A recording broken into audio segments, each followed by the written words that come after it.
Au pire, pour la fin. Hein? Tu veux me payer pourquoi? Venez en demi-cercle pour qu'on s'entende. Moi, je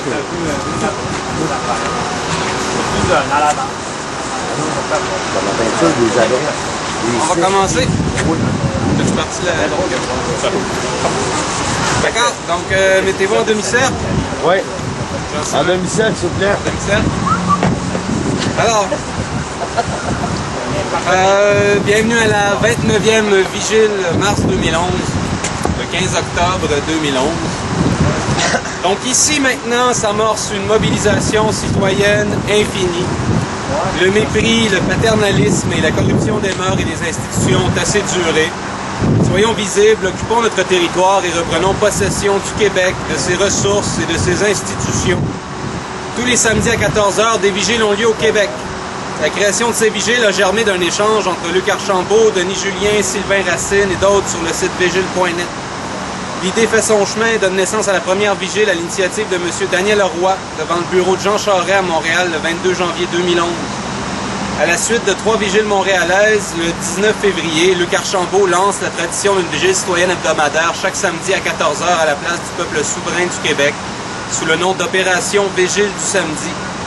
Inspiré de l'initiative, Montréal décide de poursuivre la tradition au Champ de Mars derrière l'Hôtel de Ville de Montréal le 26 mars 2011. L'initiative tente de créer une tradition québécoise historique qui a porté ses fruits à Mont-Saint-Hilaire depuis le 2 avril 2011, à Gatineau depuis le 21 mai 2011. Mars 2011 invite le peuple du Québec à créer ses propres vigiles dans chaque ville et village du Québec.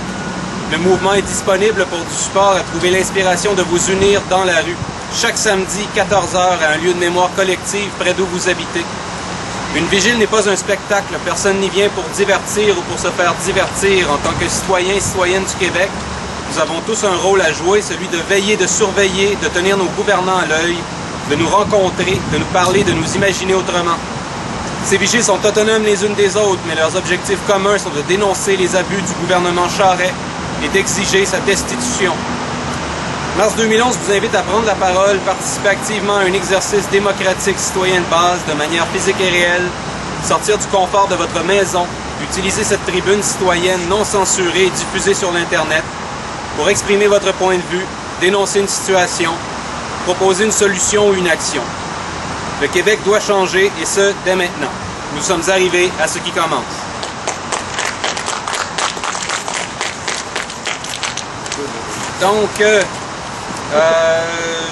Donc c'est ça, j'aimerais faire un retour sur la triptyque mars 2011, Cap sur l'indépendance. C'est la vigile triptyque, c'est 3 dates. Et puis ça, on fait ça la semaine, ça commence la semaine prochaine, samedi le 22. Donc c'est ça, je vais lire le texte que j'ai fait concernant l'événement pour parler un peu de l'invitation, de ce que ça va être. Donc, en lien avec la marche et le rassemblement des forces indépendantistes québécoises du 29 octobre 2011, organisé par Cap sur l'indépendance, des représentants des différents organismes composant la mouvance indépendantiste au Québec sont invités à participer à ces vigiles. Cette activité annonciatrice de ce rassemblement qui aura lieu à Montréal le samedi 22 octobre au Champ de Mars à 14 h, ainsi qu'une activité post-rassemblement aura lieu le 5 novembre, même heure, même endroit. Donc samedi le 22 octobre, 14 h au Champ de Mars. Dans un premier temps, les représentants sont invités à venir présenter leur mouvement et exprimer leurs principales conclusions et leurs démarches particulières concernant l'indépendance du Québec. Un temps de 5 minutes sera accordé à chaque organisme afin que son représentant présente et expose ses particularités, son rôle dans l'ensemble du mouvement indépendantiste, ses forces, ses contacts, les objectifs qu'il s'est fixés, ainsi que les conclusions auxquelles l'organisme est parvenu concernant l'avenir du Québec. Le tout dans un cadre de tradition de prise de la parole citoyenne auquel mars 2011 se prête depuis plus de 6 mois.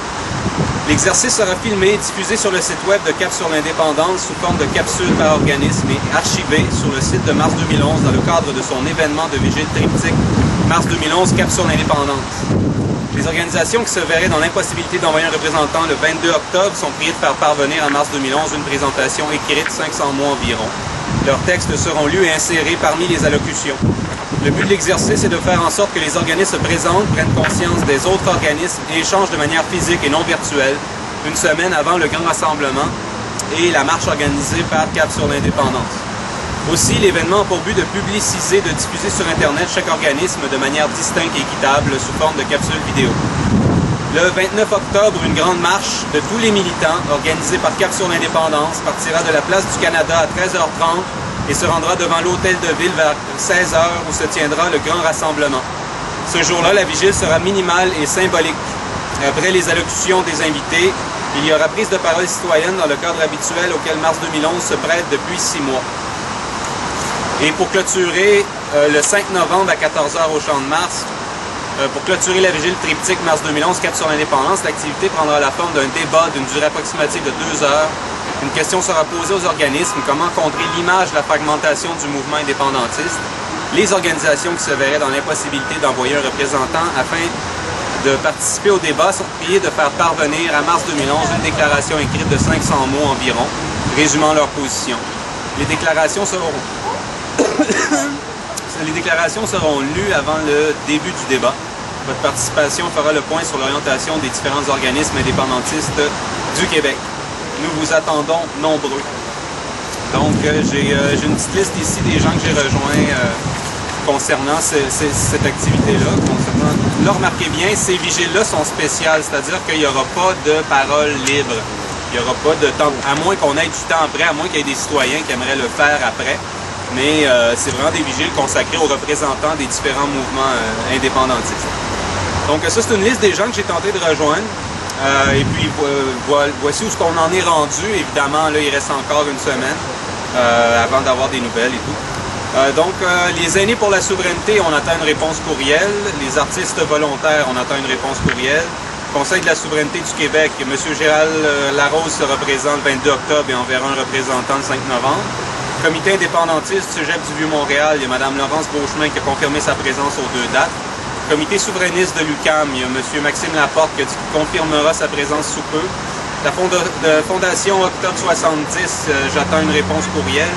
Les intellectuels pour la souveraineté, la présence d'un représentant le 22 octobre est confirmée. Les jeunes patriotes du Québec, le contact a été fait avec le représentant, nous attendons une confirmation.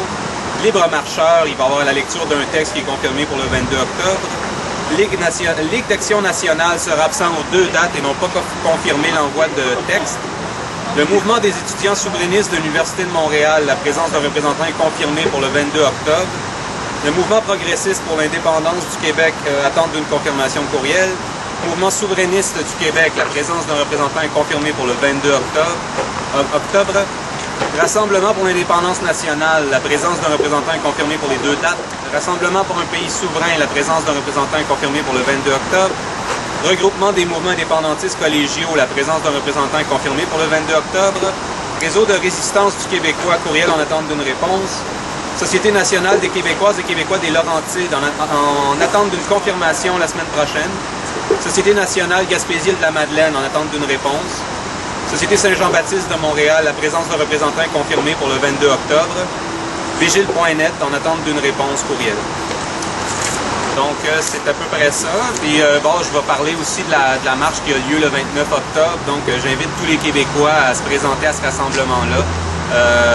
Parce que c'est très important. L'idée, c'est vraiment d'aller chercher le peuple québécois au complet. Qu'il y ait n'importe quelle...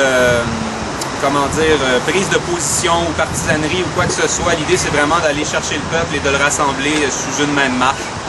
Et même Sébastien Ricard appelle à une nouvelle concorde, c'est-à-dire que tous les mouvements d'indignation qu'il y a dans le présent, tout ce qui est en train de monter présentement, on aimerait ça qu'il soit présent à la marche et qu'il marche pour l'indépendance. C'est à peu près ça. À part ça... Donc, c'est ça, 13h30 au carré, à la place du Canada, Point Peel et René Lévesque. Et puis, c'est ça, là, il y a Occupons Montréal en ce moment qui fait une occupation Square Victoria. On va faire la vigile ici et ensuite on va tenter de... on va aller faire un tour et puis on va voir si on est capable de prendre une prise de la parole, mais pas tant que la vigile ici n'est pas terminée. Place à la lecture de textes, discours, des gens qui ont des discours de préparer ou qui aimeraient ça lire des textes. Merci. Charles Hamel. Quelqu'un? Oui. Parce que moi j'en ai, moi j'ai du stock là. On va se pratiquer. OK. Ça va pas être mauvais.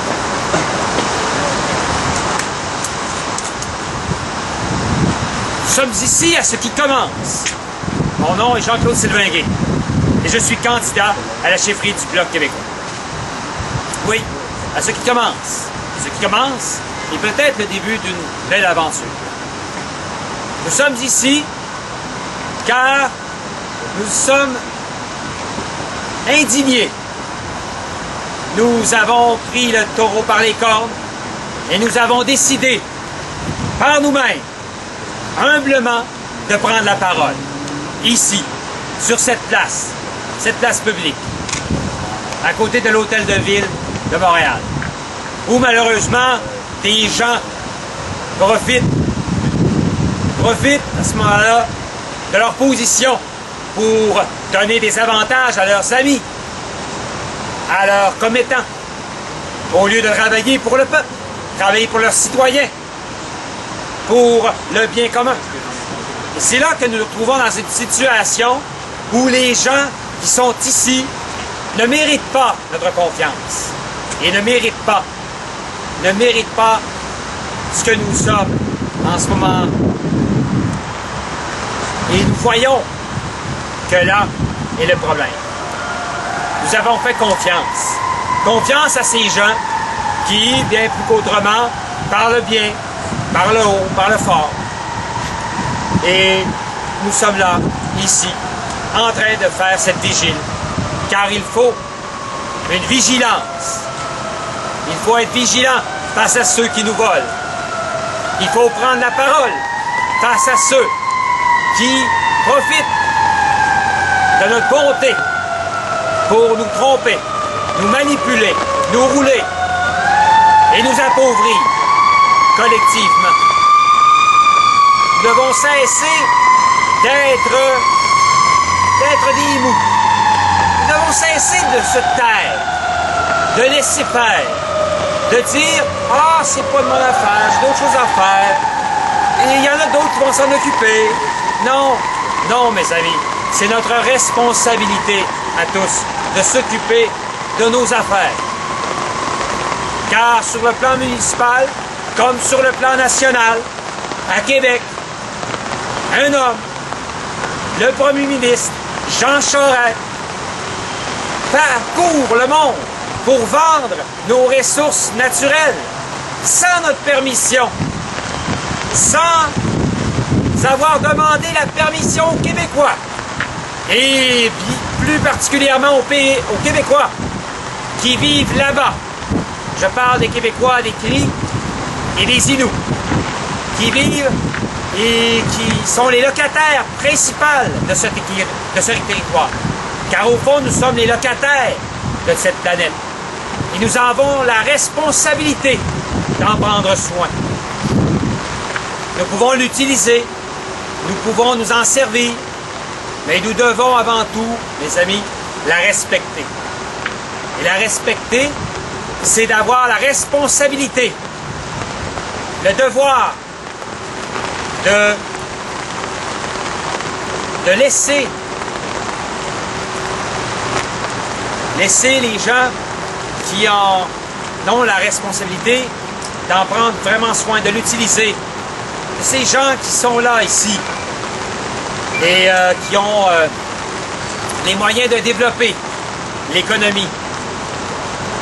C'est bien beau développer l'économie, de vouloir donner du travail à des gens, mais il faut aussi être responsable que ces gens ont le droit de bien vivre et ont le droit d'avoir un milieu de vie où ils peuvent vivre et prospérer, sans s'inquiéter de leur santé et de l'avenir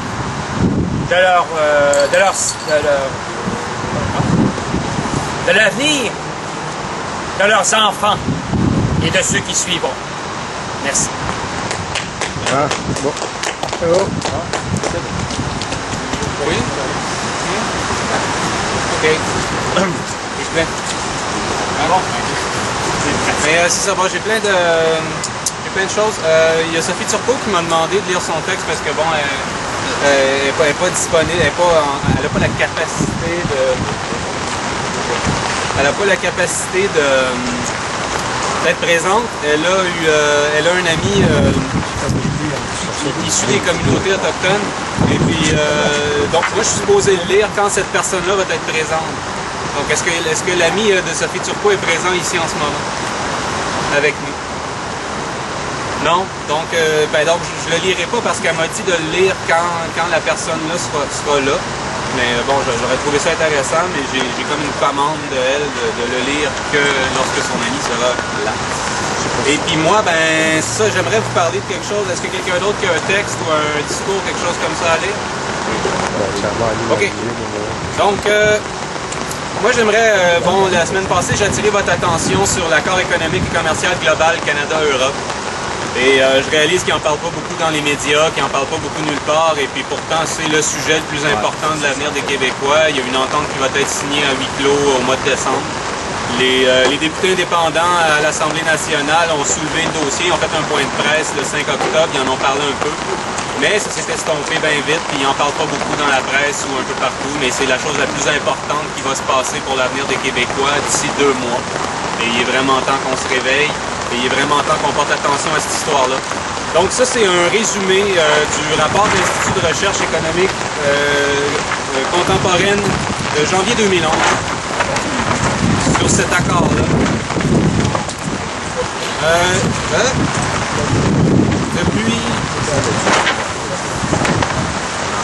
Depuis le sommet canado-européen de Prague en mai 2009, les négociations entre le Canada et l'Union européenne sont menées dans le but de conclure un accord économique et commercial global. Selon les négociateurs et les membres du gouvernement canadien, les pourparlers avancent rondement, ce qui permet d'espérer la signature d'une entente en 2011. Si plusieurs observateurs ont souligné la présence des provinces aux tables de négociation, celle-ci ne constitue pas une évolution significative de la pratique du fédéralisme canadien. En fait, leur présence est une exigence de la part des Européens et n'a pour but que d'assurer la mise en œuvre de l'accord. Les représentants provinciaux sont membres de la délégation canadienne et ne peuvent participer directement aux négociations. Bien que de nombreux autres aspects du texte de l'accord auraient pu être examinés, le rapport traite essentiellement de la libéralisation des marchés publics subfédéraux. Donc, l'accord économique et commercial global a une portée et un champ d'application très étendu qui comprennent l'ensemble des contrats octroyés par les gouvernements des provinces, des municipalités et des entités adjudicatrices, sociétés d'État, organismes publics et parapublics. Il impose le principe de la non-discrimination envers les fournisseurs étrangers et interdit de favoriser les entreprises locales. De plus, le texte de l'accord prohibe l'utilisation des offsets, les opérations de compensation, des mesures qui encouragent le développement local et restreignent la latitude des autorités dans l'élaboration des conditions de participation aux appels d'offres et l'évaluation des marchés publics. Donc, ces nouvelles restrictions auront pour conséquence une réduction significative de la marge de manœuvre des provinces en matière de marchés publics. Une moins grande flexibilité des règles concernant les contrats publics empêchera les autorités publiques de mener à bien des objectifs économiques, sociaux et environnementaux, jadis poursuivis comme objectifs secondaires dans les marchés publics.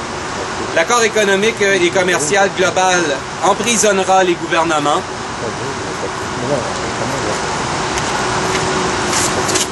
Dans une logique d'octroi des contrats aux plus bas soumissionnaires. Un tel accord nuirait au développement local et régional du Québec.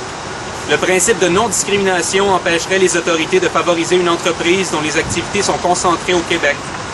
Par exemple, sa mise en œuvre aurait rendu impossible l'octroi du contrat du métro de Montréal au consortium Bombardier-Alstom l'automne dernier, privant ainsi la région du Bas-Saint-Laurent de nombreux emplois à la Pocatière. L'accord économique et commercial global constituerait aussi une menace sérieuse aux politiques de protection de l'environnement mises en place par les gouvernements via les marchés publics, les prescriptions. Les prescriptions en matière de procédés et méthodes de production plus respectueux de l'environnement ne pourraient être conformes aux dispositions interdisant les barrières non nécessaires au commerce. Ce faisant, l'accord pourrait bien imposer des règles qui favorisent les entreprises sur le territoire des États dont les lois sont plus permissives sur le plan environnemental. Il semble que la promotion des droits sociaux et la libéralisation des marchés publics soient difficilement conciliables. D'une part, la législation québécoise en matière de promotion des droits sociaux devrait probablement être modifiée, et d'autre part, les entreprises dont les activités se concentrent dans les États où les salaires sont bas et le taux de syndicalisation faible auraient un net avantage lors des appels d'offres. Pour les syndicats canadiens et européens, il y a un danger de nivellement par le bas en matière de normes sociales. Il est clair que l'accord économique et commercial global limiterait la souveraineté économique du gouvernement du Québec et des autres provinces. Dans un contexte de crise économique, les règles interdisant les opérations de compensation et de non-discrimination réduiraient l'efficacité de la politique budgétaire des provinces. Dans la dernière partie du rapport, les soi-disant avantages de la libéralisation des marchés sont mis en doute. En fait, plusieurs auteurs sont critiques par rapport aux prétendus bienfaits d'un libre-échange étendu au marché public. Une analyse plus poussée est nécessaire avant d'arriver à la conclusion que l'ouverture des marchés publics à la compétition internationale permet des économies d'argent public. De plus, la libéralisation n'est pas une condition obligatoire pour mettre en place des politiques favorisant la transparence et la lutte contre la corruption, tout comme la poursuite d'objectifs secondaires en matière environnementale, sociale et économique n'est pas incompatible avec des règles éthiques élevées. Qui plus est, il n'a pas été démontré que la libéralisation des marchés publics fasse augmenter le bien-être économique des sociétés. Le grand gagnant de cette négociation sera fort probablement le secteur privé. En effet, plusieurs observateurs ont fait valoir que l'accord était, à tort ou à raison, calqué sur les besoins des grandes entreprises. En outre, les retombées économiques consécutives à la mise en œuvre de l'accord seraient distribuées inégalement entre les régions du Canada. Finalement, il faut souligner que les négociations manquent de légitimité démocratique, l'insuffisance de consultation, l'importance des montants d'argent public en jeu et l'absence de mandat de négociation pour les gouvernements de la part de leurs électeurs, qui fait en sorte que la population est complètement exclue du processus. C'est ça. C'est le rapport de ce qui s'en vient. Ça va être signé à huis clos, fait qu'il faut vraiment y porter attention. Là. Je sais pas pourquoi ils n'en parlent pas dans les médias, mais c'est super important pour l'avenir du Québec, là, pour tout le monde. Là. Je veux dire, on va se réveiller au mois de janvier après le temps des fêtes, on va réaliser que le Québec nous appartient plus, là, que ça appartient au monde et à la mondialisation. Ouais. Merci. Les Espagnols sont sur la 30 là, ici, Vaudreuil-Soulanges. Il y a déjà un consortium qui sont là. C'est pour ça qu'il faut sortir les libéraux plus vite. Oui. Ouais. Voilà. C'est pour ça que les vigiles existent. Oui. Ouais. Ça, il faut les mettre dehors. Pas le libéraux. Le système. Ah oui, on va... Allez-y. Les gars pour On fait place à... Donc, quelqu'un d'autre a un texte ou quelque chose comme ça? Donc, c'est place à la parole libre. Allez-y, si vous avez quelque chose à dire, dénoncer une situation, proposer une solution, parler de quelque chose, c'est votre tour.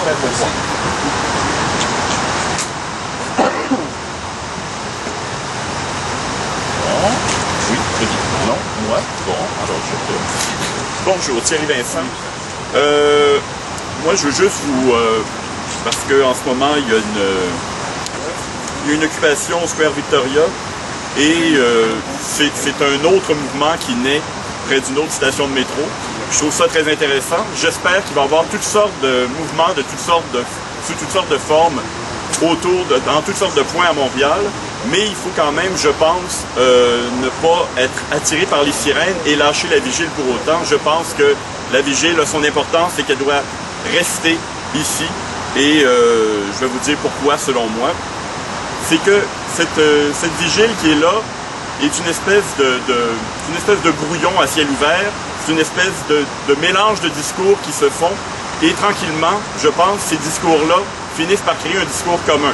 Et c'est pour ça que c'est important que des gens viennent écouter, mais c'est surtout pour ça que c'est important que des gens viennent parler, et des gens de plus en plus différents. Je trouve malheureusement que je reviens un peu trop souvent parler, et ça serait bien que des nouvelles personnes viennent et viennent devant et ajoutent leur voix aux voix qui viennent un peu trop régulièrement ici, et que le tissage d'idées, le tissage de valeurs et le tissage d'expériences soient encore plus riches et s'enrichissent de plus en plus. Il y a aussi le phénomène, il y a eu des réunions de Quatre sur l'indépendance dans les dernières semaines pour organiser la marche, et ce qu'on m'a dit, c'est que la vigile, dans le mouvement indépendantiste, en ce moment, a une espèce d'effet de constance, c'est-à-dire qu'il y a un peu le phénomène de la goutte d'eau dans la torture chinoise. Nous sommes les seuls qui, hebdomadairement, faisons quelque chose régulièrement, tout le temps. On n'est jamais des foules immenses de 300 personnes, on est toujours des groupes dans la vingtaine, ça varie entre 12 à 40 personnes et ça monte, ça descend comme ça sans arrêt, mais nous sommes là tout le temps et nous resterons là tout le temps. On va passer l'hiver ici et on va être là au grand événement que Sébastien Ricard est en train de préparer pour le mois d'avril, qui sera peut-être une apothéose, peut-être une métamorphose de la vigile, peut-être juste un grand événement et la vigile continuera après. On verra à quoi l'hiver va ressembler, à quoi l'événement va ressembler et qu'est-ce qu'il va pouvoir générer. Cette goutte d'eau constante, il ne faut pas négliger l'effet d'usure que ça peut finir par avoir. Mais il faut être lent, régulier et tout le temps là, tout le temps là, tout le temps là, ne pas se décourager. C'est un travail, c'est ça, on lime les barreaux en ce moment, en étant là toutes les semaines. Cet endroit qui est ici doit être une espèce de forge des idées, une espèce d'endroit où on mélange toutes les choses. Hein? Un carrefour, effectivement. Et un point de départ de toutes sortes de choses. Réal Mathieu a parlé il y a quelques semaines de lancer des idées de différentes activités à partir d'ici. Oui, il faut que ça soit un lieu de rencontre, pas le seul, mais un lieu de rencontre, à partir duquel on lance toutes sortes d'idées, toutes sortes d'activités qui servent de point de départ. Il faut aussi que ça soit, et je reviens sur l'idée de la constance, un roc. Ici, c'est le Champ de Mars. C'est un point extrêmement important dans notre histoire et il faut qu'on le tienne. Et il faut qu'à partir de là, on accumule d'autres points de contact et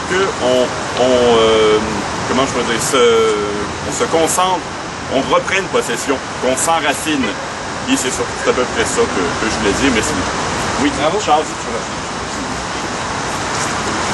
Oui, je vais rajouter ça concernant la constance. Hier sur le Facebook, il a été posté l'action citoyenne qui a été faite hier, ça a apparu dans la presse. Comme quoi qu'il y a des gens qui ont pris d'assaut l'hôtel de ville, qui sont rentrés dans l'hôtel de ville, qui ont résisté pendant à peu près une demi-heure. Et puis ils se sont fait mettre dehors par une vingtaine de polices. Et puis, il y a des gens qui disaient qui se demandaient, qui trouvaient que c'était excellent comme move, puis que ça avait du sens, puis tout ça. Puis moi, ce que je trouve qui est difficile avec ça, puis qui est pas évident, c'est que, de un, c'est spontané, mais quand je les voyais aller, il avait pas l'air, ça avait l'air préparé, mais en même temps, ils faisaient semblant d'être naïfs. Ils faisaient semblant qu'il y ait des gens qui viennent les chercher et qui sortent dehors. T'sais, moi, en tout cas, c'est mon opinion personnelle. Je trouvais que... et de plus, là, quand on parle de constance, quand on parle de goutte d'eau et tout ça, c'est que ce que je trouve, c'est que...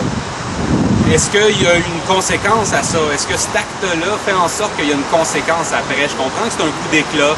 Je comprends qu'ils parlent d'eux autres dans la presse. Mais il était là, il était assis, il débattait tous les problèmes de la démocratie, il criait démocratie, il soulevait les problèmes de corruption de Jean Charest. Mais c'était pas mal chaotique, tu voyais qu'il était nerveux d'être là, que ça prenait beaucoup de courage d'être là. Mais moi, ce que je trouvais, c'est qu'il jouait à faire semblant que ça les dérangeait pas. Et il me semble que si on veut être sérieux le moindrement, il faut le faire, mais en ayant conscience des conséquences, en admettant les conséquences pleinement, puis en disant oui, c'est dangereux, on le fait, et puis c'est tout, mais pas à feindre la naïveté, à faire comme si de rien n'était, à rentrer là, puis à dire, ben quoi, on est en train de jaser, on fait de la démocratie, c'est quoi le problème? Je trouvais que c'était de la provocation, et que ça n'avait pas nécessairement de conséquences. C'est-à-dire que ça, c'est un move éphémère. C'est éphémère, ça n'aura pas de portée. C'est une belle symbolique, là, mais ça n'aura pas de portée. Donc, c'est dans ce sens-là que moi, je me positionne par rapport à cette action-là, où je trouve que ça... C'est pas de la désobéissance civile qui va bâtir quelque chose de concret, puis qui va bâtir un rapport de force envers ceux qui nous gouvernent. C'est ce que j'avais à dire. Si quelqu'un qui peut argumenter ou qui... Dans ces mêmes mots-là, nous autres, dans la Naudière, on dénonce pas mal ce genre de corruption-là. La Naudière. Moi, c'est Carl Contant, je suis coordonnateur de la Naudière, et puis nous autres, dans la Naudière, on dénonce pas mal ça. En dénonçant ça, mais en allant directement, en ayant des preuves, qu'est-ce que ça a eu, nous autres, pour conséquence? Mais c'est que là, il y a des groupes qui commencent à se lever avec nous autres. Il y a un mouvement d'éthique qui s'est mis au point grâce à nous autres, ensemble. On a réussi à se parler, qu'eux autres vont juste se mettre... Parce qu'avant ça, c'était juste des mouvements d'éthique, mais de région. Ils dénonçaient ce qu'il y avait dans leurs horaires. Mais nous autres, on a découvert que ça va plus loin que ça. Ça passe sur des élections clés en main. c'est des gens comme Tapage Communication dans la Naudière qui mettent des gens en place pour pouvoir avoir deux affaires à eux autres. Ils placent les pions. Eux autres, ils placent les pions de main sur des chiquiers pour avoir deux affaires. Exemple, comme à Saint-Calix, dans la région de la Naudière, il y a une carrière qui va se faire. Eux autres, ils veulent faire un chemin au travers le bois. Ils veulent couper la montagne à Montcalm où il y a des skis pour faire un chemin pour la Garnotte pour tout fournir les infrastructures qu'il y a dans la région. Nous autres, on se lève contre ça. En dénonçant, par seulement de bout de même, on a réussi, cette semaine, on va avoir une rencontre le 23, on s'associe avec du monde. Il y a d'autres groupes de gens, de citoyens, qui se mettent avec nous autres.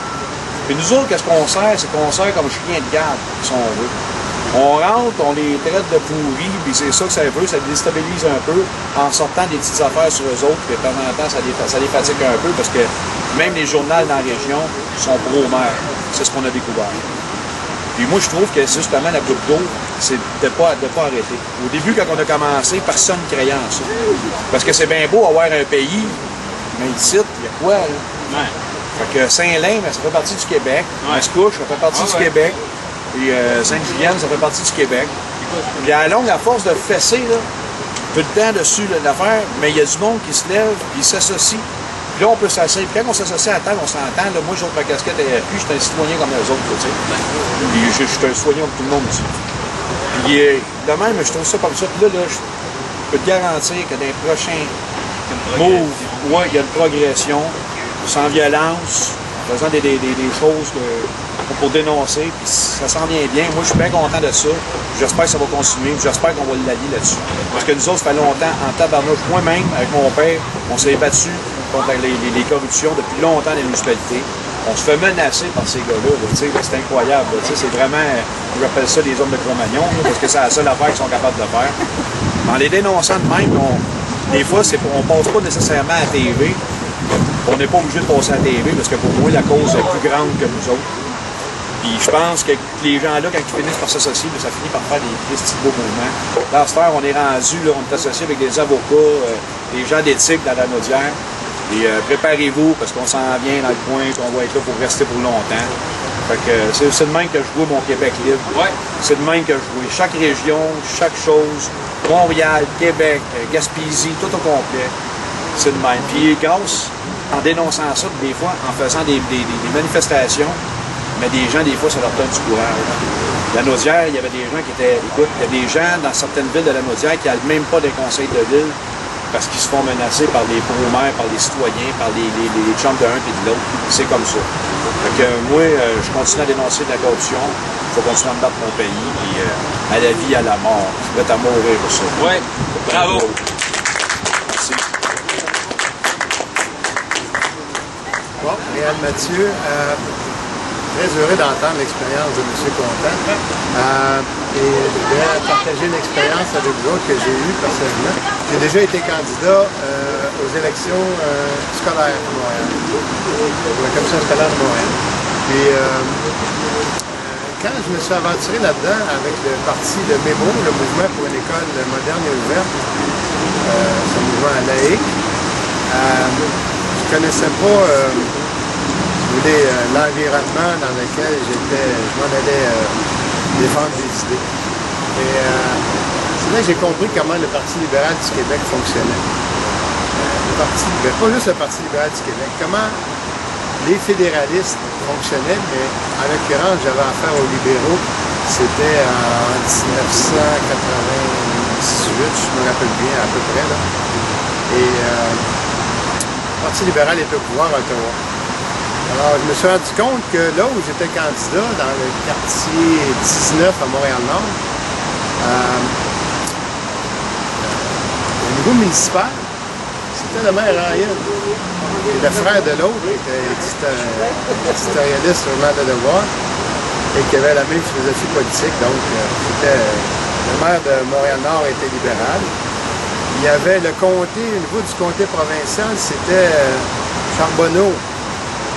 L'ancien président de la CEQ, là, qui était pendant des années qui se pavanait au Québec comme une personne d'extrême gauche et qui subitement est devenu un ministre libéral. Donc, je crois que c'est Jean quelque chose Charbonneau. Non, pas Jean-Pierre Charbonneau. Non, oui. Jean-Pierre Charbonneau, c'était... Bon, enfin, oui. Donc, Charbonneau était le député où je me présentais. Et au niveau fédéral, c'était le quartier où habitait Coderre. OK? Et au niveau scolaire, les adversaires que je pensais avoir à affronter, c'était le candidat, c'était un Italien pour le Parti catholique qui était la marionnette du Parti libéral du Québec. Alors, on a fait les élections, j'ai eu 800 votes, l'Italien a eu 1200 votes, il a gagné l'élection. Et il y avait un troisième parti qui se présentait, c'était aux élections scolaires, c'était un parti un peu comme le parti un peu comme l'ADQ. C'était un parti mitoyen entre les libéraux et le Mémo. Donc, tout ça pour vous expliquer que les libéraux, les fédéralistes, eux autres, s'investissent à tous les niveaux d'administration. Le niveau scolaire, commission scolaire, l'administration municipale, l'Assemblée nationale, le Parlement Ottawa. Les fédéralistes font comme ça. Si vous vous rappelez, René Lévesque, dans le temps, avant la création du Bloc québécois, René Lévesque s'opposait férocement parce que les indépendantistes aillent se battre sur tous les fronts. Il ne voulait pas que les indépendantistes se présentent au fédéral, dans les municipalités, dans les commissions scolaires. Une grave erreur qu'il faisait, à mon avis, il laissait tout le champ libre aux fédéralistes. Et c'est ça qui faisait que, même s'il y avait une majorité du Parti québécois à l'Assemblée nationale, Pierre-Éliott Trudeau, par exemple, pouvait se pavaner en disant « Je suis aussi représentatif que le Parti québécois, aussi représentatif que l'Assemblée nationale, parce que moi, j'ai 75 députés au Québec. » Ça s'est terminé, cette histoire-là, quand le Bloc québécois a été créé. Donc, il faut comprendre que les fédéralistes travaillent à tous les niveaux, et c'est parce qu'une fois qu'ils sont au poste de contrôle, bien, c'est eux qui ont les budgets, et puis ils donnent les contrats à leurs amis, puis ils donnent les jobs à leurs amis. Okay? Alors, ceux qui pensent qu'ils vont faire de la politique en étant plus catholiques que le pape, puis en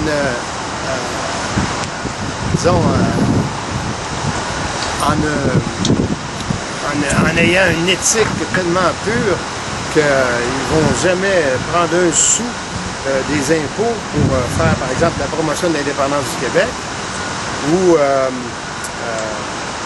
donner des emplois à des indépendantistes. Hein? Pourquoi pas donner des emplois à des indépendantistes? On a le droit, nous autres aussi, de gagner notre vie.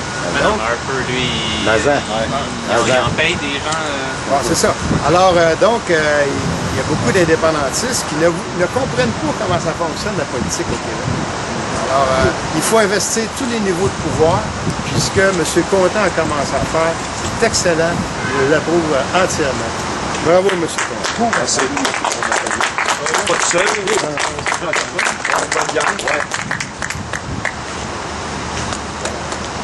Ouais.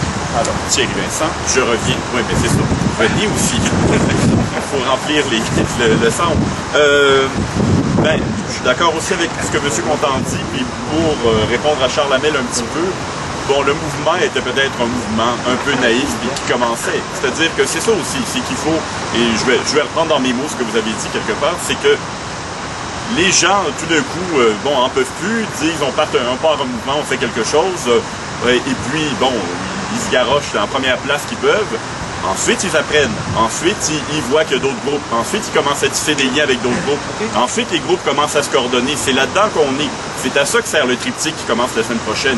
Commencer tranquillement à se parler, c'est déjà fait, mais accélérer le mouvement de communication entre les différents groupes et puis tisser des liens et créer quelque chose, créer une espèce de force qui va être organisée et où chaque groupe, chaque individu, selon ses forces, va taper là où il peut taper.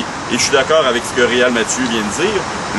Il faut opposer à ce qui nous oppose une force égale, sinon plus forte. Là, il y a un débat éthique intéressant.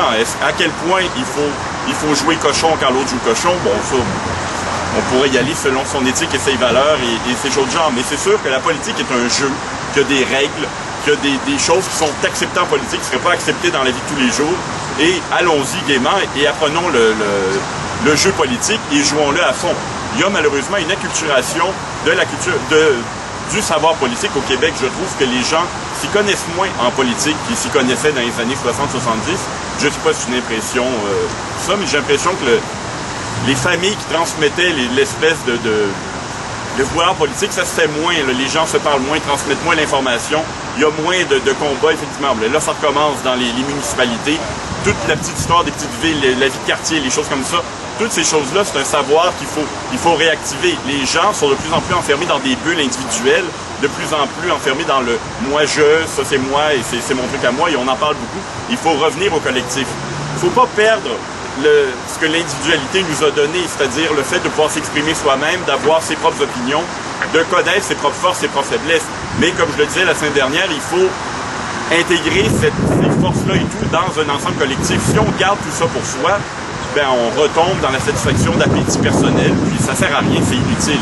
Il faut que tout ça serve à construire quelque chose de collectif. Donc, dans un premier temps, oui, s'énerver, se protester, dire ça n'a pas d'allure, faire quelque chose pour ça.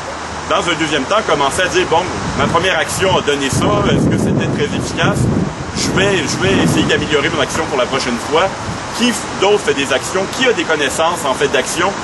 Avec qui je peux établir des contacts? Et puis comment on va finir par faire une espèce de mouvement citoyen le plus global possible? S'il y a 40% de personnes au Québec qui sont indépendantistes, il va falloir que ce soit un mouvement citoyen qui représente 40% de personnes qui se parlent, qui sont coordonnées et qui travaillent ensemble. Et c'est ça qu'il faut viser à faire le plus vite possible. Et il y a beaucoup de travail à faire, mais ça ne veut pas dire que ça ne va pas prendre un peu de temps, mais ça ne veut pas dire non plus, parce que ça va prendre un peu de temps, que OK, c'est dans longtemps, on le fait pas.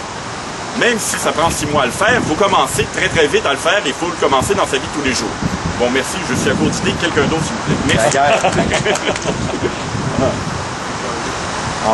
Je veux juste dire qu'en passant, les citoyens qui sont debout à Sainte-Julienne, qui se font harceler en ce moment même, qui se font discréditer par les médias municipaux, mais c'est maître Daniel Bédard, qui était avec son mari, avec M. Martineau, depuis longtemps, qui se battent pour ça.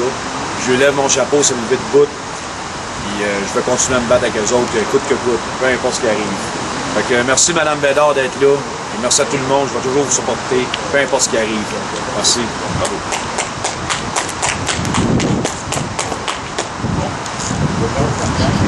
Quelqu'un d'autre? Pablo? Oui, Pablo. On va nous dire qu'est-ce que tu penses dans Harper, Pablo.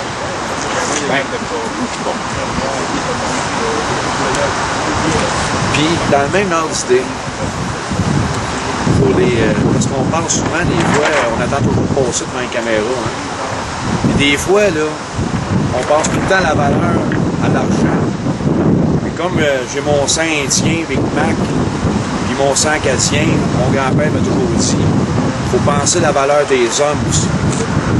La valeur des hommes. Des fois, là, il y a des combats qui se font que la valeur de l'homme est plus importante que la valeur de l'argent. C'est ce que je pense. Il faut mettre ça d'avant. Puis de ne pas se fermer aussi, de s'ouvrir. Tu sais, moi, je suis prêt à me battre pour avoir un pays, puis de s'ouvrir. Je suis pas un fasciste, je suis pas un extrémiste. Je suis Carl Contant, je suis RQ, je me bats pour l'indépendance. Dans ma famille, on est plusieurs personnes, il y a des Italiens, il y a des Grecs même, il y a des Espagnols qu'on observe beaucoup. J'espère que tous ensemble, à un moment donné, on va finir par avoir un pays. Puis arrêter de se battre aussi. Des fois, quand on a le drapeau du Canada du Québec, s'il y a quelqu'un qui le brûle, je sais pas s'il y a des lois pour ça, mais on voudrait dire merci à Harper aussi pour son drapeau du Canada. Fait qu'on verra bien ce qui va se passer, c'est à savoir s'il ne veut pas déclencher vraiment quelque chose. T'sais. Puis oui, il va toujours avoir des petits agitateurs, des fois, quelque part, qui nous voient qu'on s'en aille là. Il faut arrêter de se battre à coups de poing, puis il faut se battre avec notre tête aussi, il faut s'en servir. Il ne faut pas embarquer dans n'importe quelle bataille. Il faut analyser la bataille. Des fois, les informations qu'on peut envoyer à chacun de nos patriotes, mais des fois, il faut qu'ils les prennent aussi. Puis il faut prendre la critique négative et positive. Tout ça peut être constructif. On est juste des hommes, on a le droit de faire des erreurs, on a le droit de se reprendre aussi, on a le droit de se corriger. C'est tout simplement ça. Un beau pays ici, c'est le Québec. Ouais. Bravo! Bravo, Carl. C'est bon. Je voudrais mentionner une petite affaire. Mon nom, c'est Denis Raté. Hier, j'ai participé avec les jeunes étudiants de l'Université Laval et du Cégep qui sont venus perturber ici à l'Hôtel de Ville une séance du conseil du maire Jean Tremblay. Et malgré tous les médias qui étaient présents, Aux nouvelles, on n'a rien vu. On n'a rien vu. LCN était là, TVA était là, Radio-Canada était là, CTV était là, et pourtant, le soir, ils ont tous passé sous silence. Et on a eu une menace claire de la part de la police. Une preuve de plus que nos politiciens véreux, nos crosseurs, qu'ils soient municipales, provinciales ou au fédéral, sont protégés par les agents de la paix. Et ça, là, c'est nous autres qui les payent. Puis eux autres, on les paye aussi. On dirait que tous les politiciens qui participent activement au génocide, c'est plate à dire, mais les paroles de Pierre Bourgault n'ont jamais, qui a dit en 1970, n'ont jamais été aussi d'actualité qu'aujourd'hui, 50 ans plus tard. C'est écœurant. Tous ceux-là qui ont les drapeaux du Canada dans les mains, avec le portrait de la reine ou un sticker du Parti libéral, participent activement au génocide, à la disparition du fait français en Amérique du Nord. Ça, là, c'est un fait, puis ils sont protégés par la police. Puis on parlait juste de Paul Desmarais, l'homme le plus protégé au Canada, plus que le premier ministre. C'est les services secrets qui sont là, il n'est pas attaquable. C'est dur de l'emmener là-dedans. Puis dans ce temps-là, tu liras le manifeste du FLQ de 1970, les paroles qui disaient la clique de Bourassa, les Cotroni et Simard et Baudry, mais aujourd'hui, c'est la même esti d'affaires. Toutes les SNC Lavalin de ce monde, toutes les Westmount, les Hampstead, travaillent activement 24 sur 24 à notre disparition. Moi, je pense qu'il faut leur opposer une force, se servir de notre tête. C'est vrai que nos effectifs ne sont pas juste monétaires, c'est là qui est le point faible. On n'a pas les milliards de Paul Desmarais, on n'a pas les millions qu'on paye de notre poche pour se faire enculer avec par Charest. On les a pas, mais on a la ressource humaine un peu. On va s'en servir de ça au maximum. C'est ça qui compte le plus. Essayer de survivre aujourd'hui, juste dire que tu veux vivre en français dans ton pays, tu te fais tasser par le PQ, le Bloc, t'es un extrémiste, Chris. Tu veux vivre, tu veux juste pas mourir. Tu veux juste exprimer que tu veux survivre, t'es un extrémiste, t'es un radical. Ils vont te tasser. Ça fait que, moi là, c'est ça que je leur dis. Tu te bats pour ton pays, tu te bats pour ta survie, t'as affaire à te tenir debout une fois dans ta vie. Arrête de garder le silence parce que c'est comme si tu contribuais à creuser ta fosse. Merci. Bravo.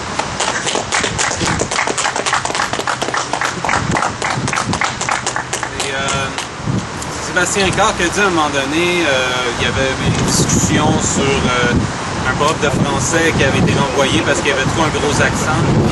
Et puis, Sébastien a sorti quelque chose, il a dit « La seule faute de français que le Québécois fait, c'est de se taire. » Je trouve que c'est une belle phrase. Là.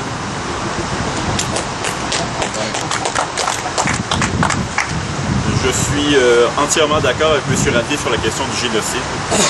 Qui est un génocide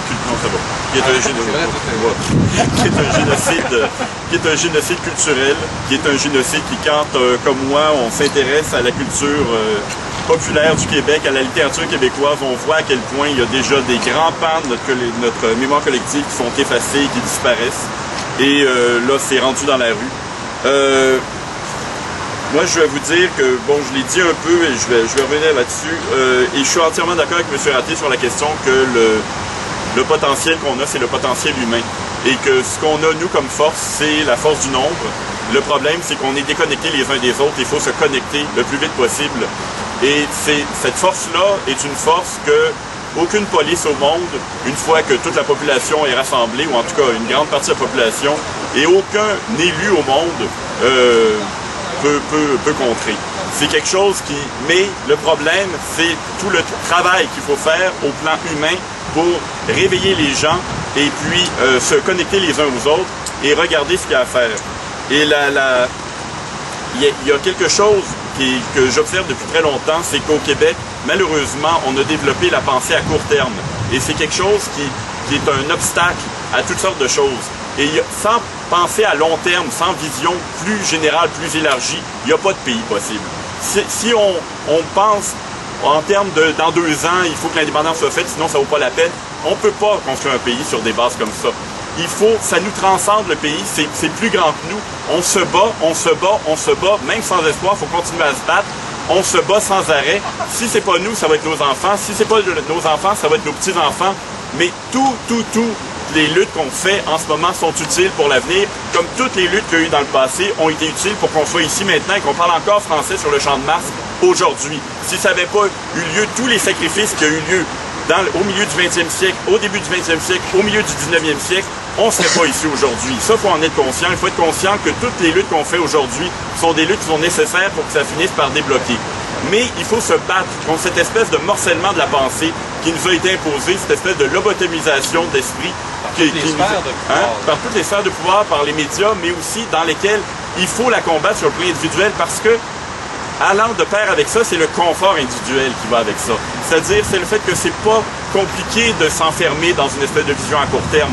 C'est dur de commencer à dire, OK, là, il faut que, tant pis, j'écoute plus les médias, je vais commencer à être critique, je vais commencer à prendre des livres, à faire des recherches, à regarder dans Internet, à fouiller, à comparer des données et à me construire une opinion qui soit mon opinion à moi et transmettre cette opinion-là à d'autres personnes après. Cette chose-là à développer, elle est extrêmement importante. L'autre chose aussi, c'est qu'en tant qu'individu, on a quand même une liberté de mouvement. On parle de valeurs à transmettre et de choses comme ça. En tant qu'individu, il faut les transmettre, ces valeurs-là. Il faut être plus équitable aussi en tant qu'individu. Il faut être faut transmettre. Prêcher par l'exemple est un moyen aussi.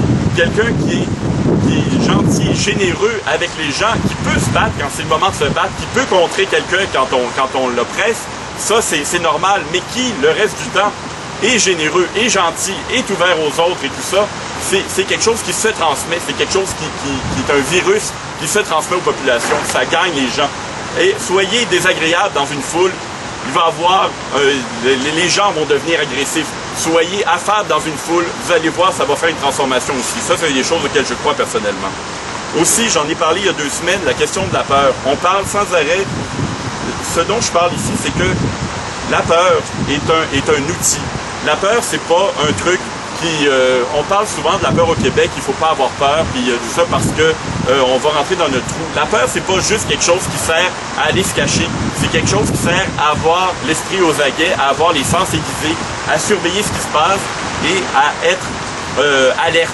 Et cette peur-là, il faut la dominer, il faut la domestiquer. Il faut pas dire bon, j'ai plus peur de rien, j'y vais, je fonce. Ça, c'est de l'inconscience. C'est normal d'avoir peur, mais cette peur-là, il faut la mettre de côté et la garder sous le bras, si vous voulez, et la contrôler.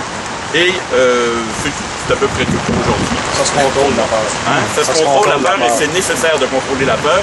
Et c'est un outil, la peur. Et voilà. Et je vous signale qu'avec avec la pluie, nous avons actuellement un très bel arc-en-ciel là-bas. Là. Ouais, je pense que ça va paraître. Made in Québec. Double arc-en-ciel. Je t'avais commencé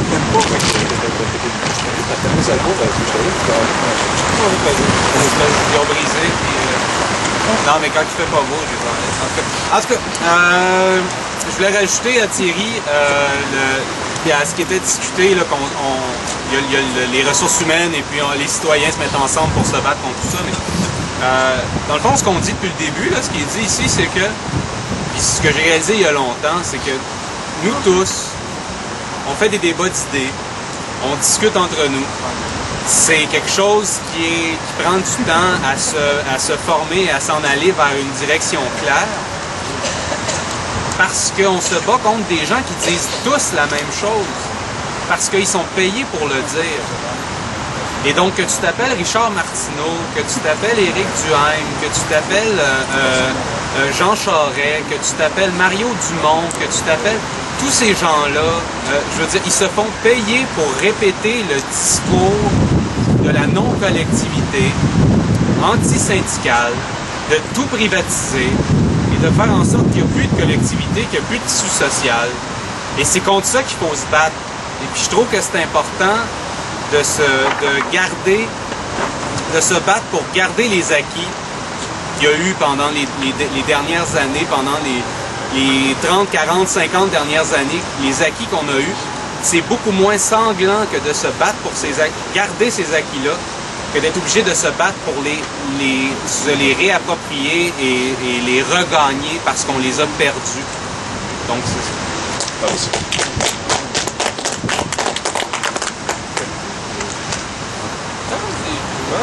quelqu'un aimerait dire quelque chose d'autre? Il pleut, c'est pas le fun? Non, c'est pas qu'il pleut. Non, mais il fait beau, non, mais Au tropique, il fait trop chaud. Il fait chaud tout le temps. c'est trop chaud le tropique. Ici, on est bien. La presse dégagée. Bon. Bon, alors c'est la lecture de la déclaration. J'aimerais ça que quelqu'un qui l'a jamais lu vienne la lire ici, qui s'est exprimé devant tout le monde. Hey, Carlo, Pablo, est-ce que tu on aimerais va lire lire la lecture de... Est-ce que quelqu'un aimerait lire la déclaration? Carlo pourrait la lire. Oui. Oui, mais il est jamais venu se commettre, Carlo. Il est Carlo? jamais venu parler devant le monde ici. La lecture, Maman? Non, c'est quelqu'un qui a parlé. Denis, ça peut être Denis. Ouais. T'as-tu envie de lire la déclaration? La déclaration. Réal, il l'a jamais lu. Réal, tu veux-tu lire Ah la oui, donc, déclaration? J'ai pas mes lunettes. Ben, je vais la lire. Ouais, tu veux la lire? Ok. À vous le papier? Ouais. Je vais vous la lire avec plaisir. Moi non plus, je n'ai pas mes lunettes, mais... Déclaration. Nous sommes arrivés à ce qui commence. Lorsqu'un gouvernement élu par le peuple cesse d'agir dans l'intérêt de celui-ci, ignore délibérément et obstinément la déclaration légitime, ouais, j'ai pas de lunettes, légitimement de celui-ci. Voyez gagner à l'usure par le mensonge et à l'abus son autorité, ce qu'il ne peut obtenir dans la transparence et l'honnêteté les plus élémentaires. Les citoyens et citoyennes de ce peuple ont le devoir et la responsabilité de le destituer. De tous les régimes démocratiques du monde, le mécontentement populaire à l'égard d'un gouvernement et de ses politiques peut et doit s'exprimer à l'occasion d'élections périodiques. Le statut évoque et indéterminé du Québec dans le système fédéral canadien réclame des actions résolues distinctes de la part de ses citoyens et citoyennes. C'est à défaut d'appartenir concrètement, légalement, constitutionnellement au Canada que le Québec peut et doit, en des temps de crise majeure comme ceux que nous traversons, exercer une autorité inédite et sans précédent. En décidant d'agir, de révoquer ceux qui nous gouvernent, malgré tous les réserves que commande une démocratie que nous estimons et respectons plus que tout. Le Québec forme par le fait même son indivisible appartenant et appartenance et inaliénable, laquelle s'inscrit dans les limites historiques, politiques reconnues de son territoire. Nous sommes arrivés à ce qui commence. Bravo.